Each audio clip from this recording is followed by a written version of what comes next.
Hello friends, जैसा कि हमने लास्ट एपिसोड में देखा, वो गॉड ट्रांसफॉर्मेशन स्टेज के सभी कल्टीवेटर्स के साथ वांग लेन एशिएंट गॉड लैंड में चला जाता है। वहाँ पर एक अचानक से ड्रैगन आ जाने के कारण वो वहाँ के उस मेले में खो जाता है। इस चक्कर में एक ड्रैगन उसको सपत्ता निकल लेता है। वाली उस ड्रैगन पेट के अंदर बोल रहा होता है, हमारे यहाँ भोसड़ी के ऐसे थोड़ी मारेंगे, आप आगे। वाली रास्ता को चेक करने के लिए उस डेविल को आगे भेज देता है। उस डेविल के आगे जाने में बहुत फट रही होती है, पर जैसे ही उसे दो आंख चमकती हुई दिखती है तो उसकी और ज्यादा फट जाती है और वापस से वो वान लेन के स्टोरेज में घुस जाता है। वालिस उस ड्रैगन को देखने के बाद कहने लगता है, मानना पड़ेगा अंदर असली ड्रैगन है, बाहर तो मैजिक चल रहा है। वो ड्रैगन धीरे धीरे करके उस वालिन के पास आ रहा होता है, तभी वो ड्रैगन अचानक से आग उगलने लगता है। वालिन बोल रहा होता है, हम तो वंचित बात करने की कोशिश कर रही थी, तुम तो आग उगलने लगे। वालिन उसके पहले अटैक को डॉज कर देता है, जिसकी वजह से वो ड्रैगन दूसरी तरफ जाकर एकदम चमकने लगता है। वालिन कह रहा है, ये चमक क्यों रहा है? तभी अचानक से वो चमकता है और उसकी तरफ से बहुत सारे चाकू फेंकने लगते हैं वांगलिन की तरफ। तभी वांगलिन कहने लगता है, मैं तो तुमको पेट बनाने की सोच रहा था, पर तो तुम बातों से नहीं मानोगे, तुम मारो भोसड़ी की। और साथ ही में उसके आ रहे चाकुओं को भी रोक रहा होता है। फिर उसके बाद वो तैयार होकर तुरंत ही उस ड्रैगन की तरफ हमला कर देता है, पर ड्रैगन भी उधर से आ रहा होता है और तुरंत ही वांगलिन के ऊपर ठंडर छोड़ देता है। उस ठंडर के वांगलिन के ऊपर गिरने से वो पीछे गिर जाता है और अपनी छाती को पकड़ने लगता है। भाई तुमने तो दिल पे ले लिया यार, मैं तो बस ऐसे ही बोल रहा था कि मैं तुमको मार दूंगा, पर तुमको पता नहीं है हम हमारे भोसड़ी की, वांगलिन नाम है हमारा। फिर इसके बाद वो अपनी डेड स्पेल तलवार को निकालता है और उसके माथे पर गाड़ देता है। वो ड्रैगन उस तलवार को हटाने की बहुत कोशिश कर रहा होता है। वालिन वहां तुरंत आता है और उसकी तलवार को पकड़ के उस ड्रैगन को बीच में से बिल्कुल फाड़ देता है। बोला था ना भोसड़ी के मर जाओगे। इसके बाद उस ड्रैगन का बाहर का शरीर रुक जाता है और जमीन पर गिरने लगता है और वालिन वहीं पर स्वैग से खड़ा होता है, हमसे पंगा ले रहे वहंचू। तभी हमें बाहर दिखाने लगते हैं उस ड्रैगन का बड़ा शरीर बहुत ही जोर से ऊपर से नीचे गिर रहा होता है। आसपास के सभी पत्थर फूटते जा रहे होते हैं। फिर हमें अंदर वालिन को दिखाने लगते हैं, जो कि कह रहा होता है, एक बार मेरी सेटिंग ने कहा था कि ड्रैगन का मेन ट्रेजर उसकी पिल नहीं होती बल्कि उसका बोन मैरो होता है। इसके चलते वो एक शीशी निकालता है और ड्रैगन की हड्डी को तोड़कर उसमें बोन मैरो भरने लगता है। बोन मैरो भरने के बाद वो शीशी अपनी स्टोरेज में रख लेता है। तभी हमें उस बड़े ड्रैगन को दिखाने लग रहे होते हैं, जो कि ऊपर से नीचे गिरते गिरते धीरे धीरे करके गायब हो रहा होता है। काफी देर नीचे तक गिरने के बाद तभी हम देखते हैं वालिन उसके पेट को फाड़ कर बाहर निकल आता है। वालिन ये देखकर शॉक्ड हो जाता है और कहता है, ये मिस्टर इंडिया क्यों बनना है साला। वो थोड़ी देर उस ड्रैगन को और देखता है, फिर वहां से आगे जाने लगता है। यहाँ पर ज्यादा देर रुकना ठीक नहीं होगा। वो जैसे ही आगे जा रहा होता है तभी उसके आगे एक बर्ड फट जाती है। उसको देखते ही वो रुक जाता है और कहने लगता है, ये तो। वो उसके आगे आके एकदम रुक जाता है। तभी वो पास के एक पत्थर को उसके अंदर फेंकता है तो दोबारा से बर्ड खुल जाती है और वो पत्थर उसके अंदर चला जाता है। फिर वो कई सारे हमले करता है, पर वो सारी बर्डें जो होती हैं वो बार बार से उसके हमलों को निगल लेती हैं। तभी वो एक पास का पत्थर डालता है। वो देखता है कि उसके अंदर एक ड्रैगन जैसा जानवर होता है। उसको देखने के बाद बांगले तुरंत बोलने लगता है, इन बर्ड्स के पास तो इंटेलिजेंट भी है और इन बर्ड्स के अंदर जो स्ट्रॉन्ग क्रीचर है, मुझे डर है कि वो एक से भी ज्यादा है। तो ऐसे में बढ़िया होगा कि मैं यहाँ से सटक लूँ, क्योंकि अगर मैं यहाँ पे पकड़ा गया तो मेरी मौत पक्की है।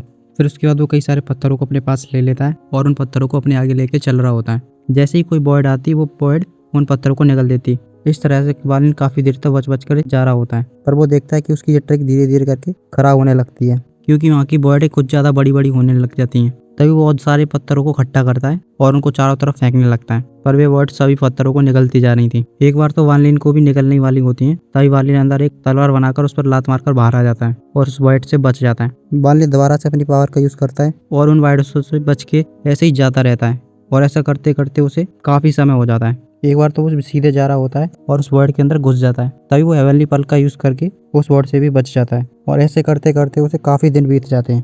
तभी हम उसे एक जगह पर खड़े हुए देखते हैं और वो कह रहा होता है, मैंने सिर्फ कुछ ही 1000 कदमों को चल पाया है और इतना करने में मुझे 15 दिन लग गए। और ये बर्ड है जो कि सिर्फ आधी सांस में खुलती है और आधी सांस में बंद हो जाती है, और इसी आधी सांस के अंदर मुझे टेलीपोर्ट होकर वहां से निकलना पड़ता है, जिसके चक्कर में मेरे सारे वेपन्स की एनर्जी अब खत्म हो चुकी है। अगर मैं यहाँ पर और ज़्यादा देर करता हूँ तो सिर्फ एक ही रास्ता बचेगा मेरे लिए, वो है सिर्फ मरने का, और ये आखिरी कदम है और इसको पूरा करते ही मैं वहाँ पर पहुँच जाऊँगा। ये कहते कहते वो बार बार से उस ट्रांसपोर्टेशन एरिया को देख रहा होता है। फिर वो गुस्से में अपनी मुट्ठी भींचता है और वहाँ से उड़ के आगे जाने लगता है। वो थोड़ी दूर पर ही जा पाता है, तभी अचानक उसके आगे एक बर्ड आ जाती है। वो उसको तुरंत डॉज कर देता है। तभी अचानक उसके सामने दूसरी बर्ड आ जाती है। उससे वो नहीं बच पाता और उसके अंदर समा जाता है। उस बर्ड के अंदर समा जाने के बाद हम देखते हैं वो बर्ड धीरे धीरे फटने की कोशिश कर रही होती है। तभी वालिन के कपड़ों से वो ड्रैगन फॉर्मेशन की प्लेट निकलने लगती है, जो कि मुवान ने उसको दी थी। वालिन अपनी आंखें खोलता है और देखने लगता है, ये तो वही है। इसमें मुवान बता रही होती है, सीनियर ब्रदर, ये फॉर्मेशन तुम्हारे लिए है और मुझे पता है आगे कल्टीवेशन का रास्ता बहुत ही ज्यादा खतरनाक है। अगर आप कभी खतरे में पड़ो तो इस स्लेट का यूज कर लेना। मुझे काफी अच्छा लगेगा कि आप इस स्लेट की मदद लें। अगर ये तुम्हारी एक या दो प्रॉब्लम में मदद कर भी देती है तो मुझे बहुत ही अच्छा लगेगा। तभी हम उस स्लेट को दिखाने लगते हैं, जिसमें से एक बहुत ही बड़ा ड्रैगन बाहर निकल रहा होता है। वो ड्रैगन वालिन के बिल्कुल पास से होकर निकलता है वार्लिन उसी ड्रैगन को देख रहा होता है। तभी वार्लिन वो ऊपर जाकर उस वर्ड को फाड़ देता है। फिर वार्लिन उस ड्रैगन के ऊपर चला जाता है और वहीं पर आराम से खड़े होकर देख रहा होता है। ड्रैगन थोड़ी देर इधर उधर घूमता है और अपनी रोर को चारों तरफ फैला रहा होता है। उसके रोर के फैलने से सभी वर्ड के निशान दिख रहे होते हैं। वार्लिन उन सबको देख के उनसे बच के जाने की कोशिश करता है। वो ड्रैगन इधर उधर घूमने के बाद वार्लिन को बड़े आराम से उन वर्ड से बचाकर ले जा रहा होता है और साथ में जो आगे पढ़ रही होती हैं कुछ वर्ड है उनको फोड़ते हुए जा रहा होता है। ऐसे करते करते काफी समय हो जाता है और वार्लिन सभी वर्डों को फोड़ते फोड़ते वहां से बहुत आगे निकल जाता है। साथ ही में उस ड्रैगन फॉर्मेशन को काफी सारी इंस्ट्रक्शंस दे रहा होता है कि इधर जाओ कि उधर जाओ, और कई सारे वर्ड्स को फोड़वाता है उससे। ऐसे करते करते वार्लिन और वो ड्रैगन काफी वर्ड्स को फोड़ देते हैं। वो ड्रैगन वार्लिन के इंस्ट्रक्शंस पे काफी हिसाब से इधर उधर लहरा के चल रहा होता है। वार्लिन उसके ऊपर खड़े होकर बड़े हिसाब से उसको इधर उधर जाने की बता रहा होता है और वो ये सारी इंस्ट्रक्शन उस स्लेट में डालकर उसको बता रहा होता है।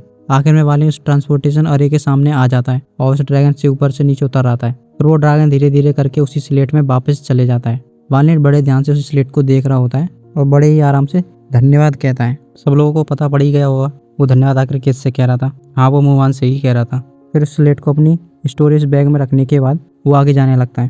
फिर इसके बाद वो उस ट्रांसपोर्टेशन अरे को देखने लगता है और कहता है ये वो रास्ता है जिससे मैं वापस जा सकता हूँ, पर ये रास्ता बहुत ही खतरनाक है। अगर मैंने यहाँ पर एक छोटा सा भी कदम गलत लिया तो मैं तुरंत मर सकता हूँ और ऐसी गलती दोबारा करने का मौका भी नहीं मिलेगा मुझे। और अगर मैं यहाँ रुककर इस जगह को खोजना चाहूँ तो मेरी कल्टीवेशन इतनी ज़्यादा नहीं है।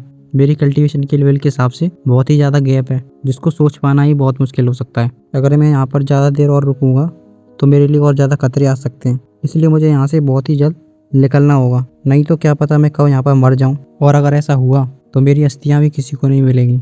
इतना सोचने के बाद वो उस फॉर्मेशन की तरफ जाने लगता है। वो जैसे ही वो अपना वहाँ पर पैर रखता है उस फॉर्मेशन में से काफ़ी सारी थंडर्स निकलती हैं जो कि पर्पल कलर की होती हैं। उनको देखने के बाद वार्लिन तुरंत ही पीछे लौट जाता है और फिर उनको दोबारा से देखने लगता है। लो, मैं अभी गलत कदम की बात कर रहा था और यही गलत कदम हो सकता था मेरा।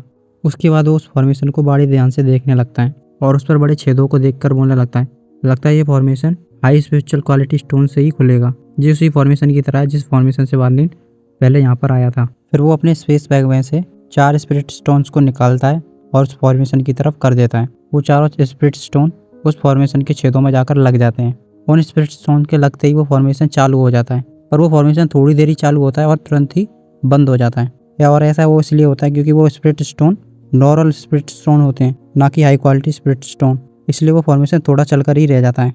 तभी वार्लिन कह रहा होता है जैसा सोचा था वैसा ही हुआ, ये फॉर्मेशन नॉर्मल स्पिरिट स्टोन से नहीं चलेगा और वो भी किसी काम के नहीं है। पर जब मुझे दामूजी यहाँ पर लेके आया था तो इसका मतलब उसके पास और होंगे और उन स्पिरिट स्टोन की मदद से वो वापस भी जा सकेगा।